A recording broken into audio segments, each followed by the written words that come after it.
এই বোধ আজ থেকে 40 বছর আগে ছিল না। আজ থেকে 40 বছর আগে যারা আমেরিকায় যেতে শুরু করেন তাদের বাবা মা শিখিয়েছিলেন পাশের বাড়ির দাদাটাকে দেখ কিরম আমেরিকায় চলে গেছে, ছেলেও নাচতে নাচতে চলে গেল, বড় কাজ করলো, ডলার পাঠালো, বাবা মা একজন আরেকজনকে হুইল চেয়ারে ঠেলে হাসপাতালে নিয়ে যান, দেশের চেহারাটা তাই হয়ে গেল। তারা কোনোদিন বলেননি যে দেশটাকে ভালোবাস।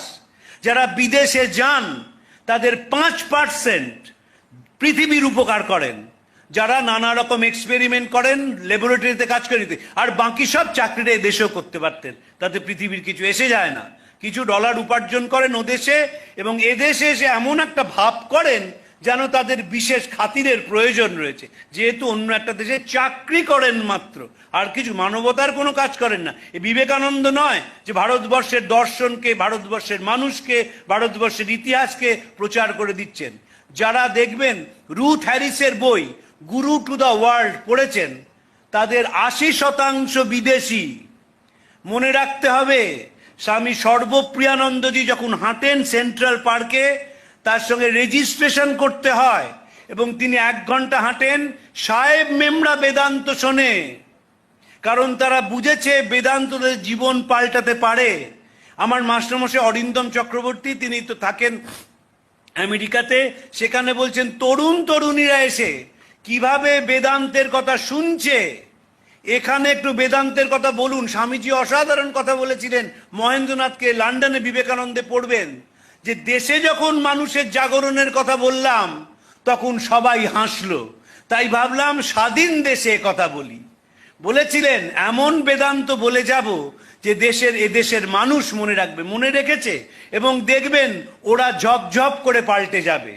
ওদের যা সামাজিক ত্রুটি, ওদের যা মানসিক ত্রুটি ঠিক পাল্টে নেবে, আমরা পাল্টাবো না, কারণ আমরা তো অনুকরণ প্রিয়তায় বিশ্বাস করি, আমরা তো পাল্টাতে চাই না। আমরা তো চেষ্টা করলেও বাড়ির একটা ছেলেকে বলতে পারবো না যে স্বামীজির চিঠিপত্র পড়ো। যে মানুষটি নিজের চিঠি সম্বন্ধে বলেছিলেন, arise awake onward, I will tell you this, that whoever reads my letter will imbibe my spirit, have faith onward. যে আমার চিঠি পড়বে সে আমার শক্তি পাবে। আর বিবেকানন্দের শক্তি মানে কি? এই দেশটাকে ভালোবাসা, এই দেশের মানুষকে ভালোবাসা। মাদ্রাজে ফিরে এসে 1897 সালে বলেছিলেন আগামী 50 বছর দেশমাতা তোমার একমাত্র আরাধ্যা দেবী হন, বাকি সব অকেজ দেবতা এখন ফেলে রাখলেও চলবে। সব দেবতা ঘুমাচ্ছেন, শুধু একটি দেবতা জেগে আছেন, তিনি তোমার দেশমাতা, তার হাত এবং কান সর্বত্র বিস্তৃত। যে মুহূর্তে দেশের প্রতি টান বাড়ে সেই মুহূর্তে একটা মানুষ কোনোদিন জোচ্চর হতে পারে না। অবাক আমাদের দেশ, সকালবেলায় মেডিকেল কলেজে ডাক্তারবাবু বিনা পয়সায় দেখেন, সন্ধেবেলায় সেই এক ডাক্তার নার্সিংহোমে পকেট কাটেন। অদ্ভুত দেশ, কিন্তু কোথাও নেই। আমার একজন সোশিওলজিস্ট বন্ধু, তার সঙ্গে আলোচনা করছিলাম যে ভাই এই নিয়ে একটা লেখা দরকার।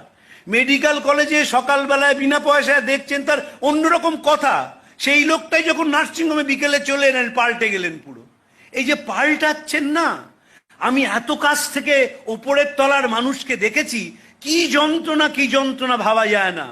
মুখে কোনো হাসি নেই, চোখে কোনো তেজ নেই, জীবনে চলার কোনো ছন্দ নেই, একটা যন্ত্রের মতো কাজ করে যাচ্ছেন। স্বামীজি বলেছিলেন এই যন্ত্র হওয়াটা ঠিক না। এই যে মেশিন, আমরা তো মেশিন হয়ে যাচ্ছি, মেশিনের হৃদয় থাকে না। আর যে মানুষের হৃদয় নেই, যে মানুষের অনুভূতি নেই, যে মানুষের বোধ নেই, সে মানুষ মানুষ নয়। যে মানুষ পরের জন্য কাঁদতে পারে না, আমাকে একজন যন্ত্রণার কথা বলছে, আমার চোখের যদি জল না পড়ে তাহলে বুঝতে হবে আমরা একটা 2 legged অ্যানিমাল, কাঁদতে হবে। আমি লোকেশানন্দ স্বামীকে চোখের সামনে দেখেছি কিভাবে মানুষের যন্ত্রণার কথা বলতে বলতে কথা আটকে আসছে, কথা বলতে পারছেন না, জল পড়ছে চোখ দিয়ে। আমি খুব কাছ থেকে লোকেশানন্দ স্বামীকে অনেক বছর দেখেছি। আমি নিত্য স্বরূপানন্দজিকে দেখেছি, তিনি শারদামণির সন্তান ছিলেন। বেলুর মঠে আমি তাকে পৌঁছে দিতাম, গোলপার্ক থেকে যখন আমরা যেতাম। মহারাজের স্থূল শরীর, টুকটুক করে হাঁটতেন। বলতেন আচ্ছা তোমার এই ঠাকুরের মন্দিরে গিয়ে ঠাকুরকে বারবার প্রণাম করার ব্যাড হ্যাবিটটা হয়নি তো? আমি কি বলবো, চুপ করে রয়েছি পাশে। বলেন সারদা পীঠের সামনে অসংখ্য গরিব মানুষ বসে থাকে, আর যখন ঠাকুরমা স্বামীজির তিথি পুজো হয় গরিবদের সংখ্যা বেড়ে যায়। ওদের মুখগুলোর দিকে তাকাবে। বাঙাল ভাষায় কথা বলতেন, আমি বলতে পারবো না। যেদিন ওই মুখের মধ্যে শ্রীরামকৃষ্ণকে খুঁজে পাবে সেদিন মন্দিরে যাবে। নিত্য সর্বানন্দী বলতেন, বারবার বলতেন এই কথা, যে আমরা তো করি না সেটা। আমরা এই যে ভক্ত সম্মেলনে এসছি, ঠান্ডা ঘরে সারাদিন স্বামীজি ঠাকুর মার কথা শুনবো, দেখবেন বাড়িতে গিয়ে যখন একটা লোক কাঁদছে আপনার ভেতরটা নড়ে যাবে না। আর যতক্ষণ না নড়ছে বুঝবেন আপনি এই রাজ্যের কেউ নন। স্বামীজি দর্থহীন ভাষায় বলেছিলেন, তিনি আসছেন যারা তাঁর সেবা করবে, না তাঁর সেবা নয়, গরিব গুরব কীট পতঙ্গ পর্যন্ত তাদের মধ্যে তিনি আসবেন। তাদের বুকে মহাশক্তি মহামায়া বসবেন, মুখে সরস্বতী বসবেন। আর যারা নাস্তিক, অবিশ্বাসী, নরাধম, বিলাসী, তারা আমাদের ঘরে কি করছে? তারা এই বেলা ভালোয় ভালোয় চলে যাক। আরেক চিঠিতে স্বামীজি লিখছেন যে নিজে নরকে গিয়েও পরের মুক্তি চায়, সেই রামকৃষ্ণের ছেলে, সেই আমার ভাই। যে পারবে না সে তফাৎ হয়ে যাও এই বেলা ভালোয় ভালোয়। এই যে এই বেলা ভালোয় ভালোয় তফাৎ হয়ে যাও কারা? যে নিজে নরকে গিয়েও পরের মুক্তি চায়। আপনি ঠাকুরের রাজ্যের বাসিন্দা কিনা, স্বামীজির কৃপা পেয়েছেন কিনা, কি করে বুঝবেন? বুঝবেন ঝরঝরিয়ে কাঁদতে পারছেন কিনা অপরের যন্ত্রণায়। স্বামীজি বলছেন খুব কাঁদো, কাঁদলে চোখ সাফ হয়, ভেতরের ব্রহ্মসিংহ জেগে ওঠেন। দুটো জিনিস আমাদের ছোট বাচ্চাদের শেখাতে হবে, একটা সোশ্যাল ট্রেনিং, একটা মরাল ট্রেনিং। সোশ্যাল ট্রেনিং, আমার সামাজিক দায়বদ্ধতা আছে, আমি এমন করে রাস্তায় হাঁটবো না, আমি এমন করে গাড়ি চালাবো না, আমি কাউকে ঠকাবো না, এই সোশ্যাল ট্রেনিংটা দরকার।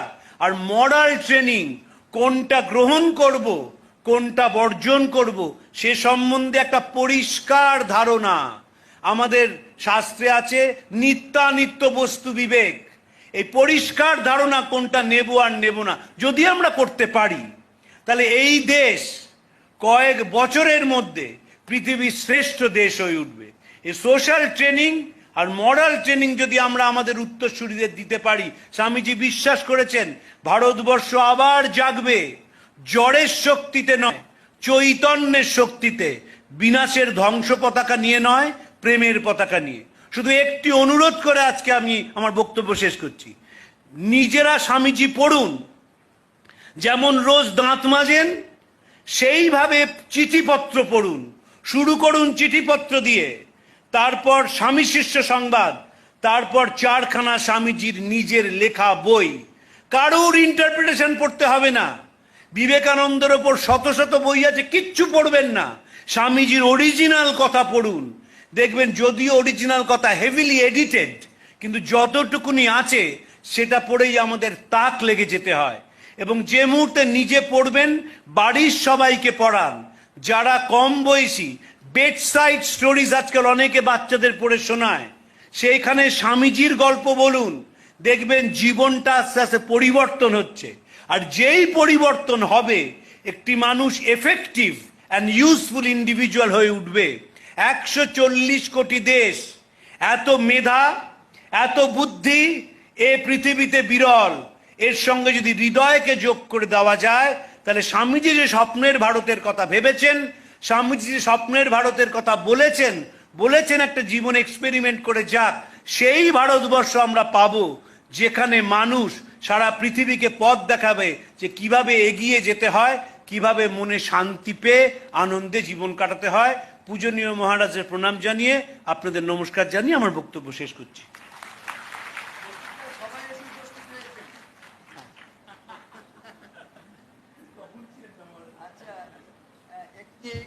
তরুণবাবুর বক্তব্যের মধ্যে ছিল মাতা পিতা, অভিভাবক, অভিভাবিকাদের নিয়ে এ ধরনের আলোচনা প্রয়োজন।